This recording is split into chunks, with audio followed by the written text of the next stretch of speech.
We've got some classics in here. Coming to you on location today from my mother's house. I put her on alert. I said, I'm coming to visit.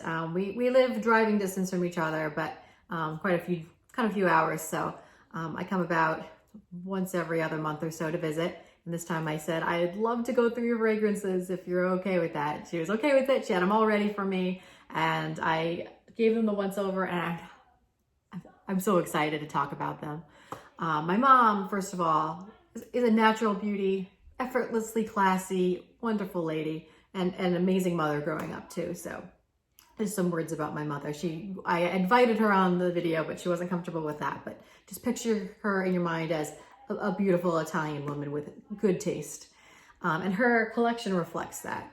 It's a really good mix of old classics that she's had for years. And then she has some new ones too. So her taste has evolved over time, like all of ours.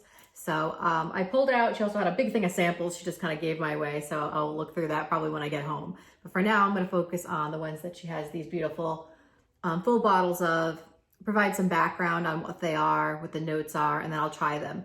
To be honest with you, with the exception of number 5, I don't think I have really just sampled any of these or smelled them other than maybe on my mom. So let's go through. The first one I want to start with is Angel. I was really surprised to find this in my mom's collection, which maybe isn't fair, but I don't know. I felt edgy that I thought I had discovered like Terry Mulger in my family here and Mugler, and I was thinking, I could bring that. I was like, oh, try Aura, when I came to visit. And then she had this in her collection. I was like, oh, Angel. And I had never even smelled it. So I'm very excited to try it. So it's a sweet patchouli fragrance. My mother does, you'll see like some patchouli, and I do too. So we share that. I know it's not everybody's favorite, but I like a patchouli and my mom does as well. So it's supposed to be like a warm spicy, and I'm definitely picking that up. Gosh, my mom's bedroom is gonna smell like a department store when we're done here, but she's supportive.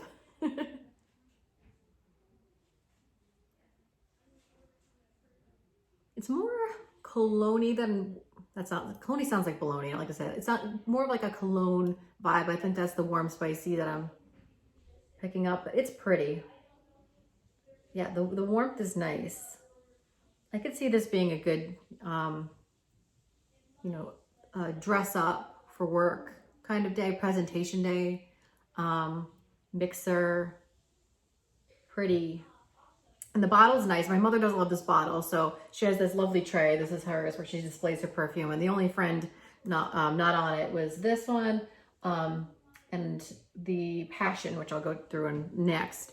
But this one, because it doesn't lie. So I talked about Aura and how I was afraid that the bottle was gonna, over in my display, but that one does sit nicely. This one doesn't, maybe they learned, but this one doesn't sit nicely. So that's the only drawback of this. But as far as the fragrance, it's beautiful. And you can see she made a big dent in this one. So this was obviously a favorite for some time. Beautiful. And like me, my mom is also a fan of eau de perfumes. She's not an eau de toilette person. So all of these are going to be strong. We all like to make a statement, make sure people can smell you. That's my mother. All right, so that is Angel. As far as the Muglers I've tried so far, I like this one. I think I'd pick up a little bottle of this one and just have it. I think I could see it as being very wearable. So the next one I'm going to go through is Elizabeth Taylor's Passion. Maybe Passion. This one is an eau de toilette, so just to call that out, I believe she's had this one for some time. It's a really, really classic bottle. It's got like that 80s aesthetic to it, which is really kind of cool. It's a purple bottle. The juice also looks like it's a deeper color as well, and then it has this jewel on the top. It's really extra in a good way. So Passion is a woody powder, animalic. I'm excited. Let's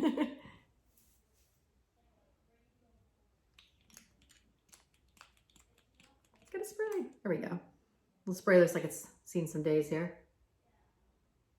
Oh, it is powdery. It is very powdery. This is 80s. This is hairspray, your fur coat, very fancy, very powdery. Like almost like a deeper, muskier, sexier, loves baby soft. It's a mood though, not to steal lingo from the youths, but it makes a statement. I don't think she's worn this one in a while, which is also why it wasn't on display, but I'm glad she kept it. She probably kept it because of the bottle and some fond memories, but oh, I hope this one kind of comes back in. The 80s come back in style. We'll be ready. This is great. All right, Chanel number 5. I don't think I've ever owned number 5. It is a favorite in my family. My sister is also not, she's not a big perfume person, but she does have and wear number 5. My mom's had it for years as well. I know that this is kind of thought of as being pretty dated, but to me, you know, I'm still a fan. For anyone who needs a rundown, it's a woody aldehyde. The aldehyde, I think, is what contributes to people thinking of it as old-fashioned in the smell, but old-fashioned, classic. It's trade-off there. I still like it. You know, I still like it. It smells, you know, like number 5. People are going to know you're wearing it. But I still think there's a classic component to this. And it smells pretty. I don't think that there's people that necessarily think it smells bad. I think when they smell it, they just think it smells like older. I'm going to go with classic. And the bottle, of course, is gorgeous. It always looks nice on any display. I'm getting my fingerprints all over it, so my mom's probably going to dust it when I would have back here. But beautiful bottle, classic scent. Next, this one is not available on Fragrantica, but I did find some information on it. My mother purchased this in Epcot. We're big Disney people. I'm sorry if that hurts you, but we are. We've always been big Disney folks.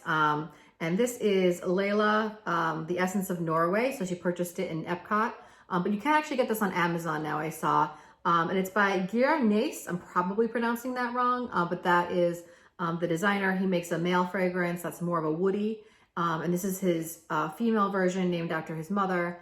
That is a flower perfume. So I'm sure when I smell this, it'll smell like my mother because it has been her recent favorite. But I can't recall smelling it in Epcot or anything like that. The bottle's nice too. It has a similar shape to like a Chanel, but it also has this like a little bit of a feminine curve to it to give it just a little bit of flavor. I'm picking up some florals. I couldn't find the top notes breakdown because again, it wasn't on Fragrantica other than an article about how you could get it on Amazon now. Ooh, that was a really nice spray. Really, I was really a fan of that. It came out really like a stream, but in a good way, not like a dump sometimes like you get here. Just checking to see if this says perfume or toilet. It doesn't say, but I'm guessing it's probably a perfume. It's a crisp floral, probably a white floral, which if you watch my videos before, you know white florals are not necessarily my favorite, but it's pretty and fresh and very wearable for a day-to-day. I can see why my mom likes it. It goes with a lot of things. You can dress it up. You can wear it, you know, dressed down. I would say it's more of a spring, summer. I don't know how well it would hold up in the winter, but really pretty. I'm gonna have to take a shower after this. All right, coming around the tray. Look what I found. That is Poison. I picked this up and I'm like, oh, this is gonna be 80s. And I flipped it over and I said, Poison. And I was really excited because I'm starting a series where I'm gonna try to pick my poison. That might even be like the next or probably possibly after upload, because I just got, while I'm here filming, at my house, Hypnotic Poison just arrived at my house, which I have not smelled, and I'm really excited to try. And this is the classic Poison. It doesn't come in like that little apple bottle, obviously. So it's the travel spray, which I support. I'm a good travel spray fan. But, oh, this is the original Poison, the original Poison, probably. And I'm really excited. So this, according to Fragrantica, and if it is the original, is a fruity, sweet amber perfume. I hope it smells like the 80s too, but maybe a little bit more of a classic way than, say, the Passion did. This arm's getting busy. Let's do this arm.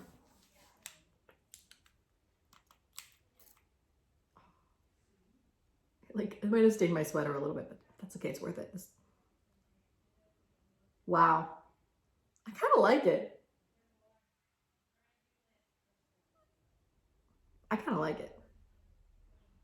Maybe because it does like smell like all my cousins in the 80s, and that's kind of what I'm remembering here, and it's bringing back some nostalgia, but I think it also smells pretty neat. That's probably why it was popular, is because it makes a statement.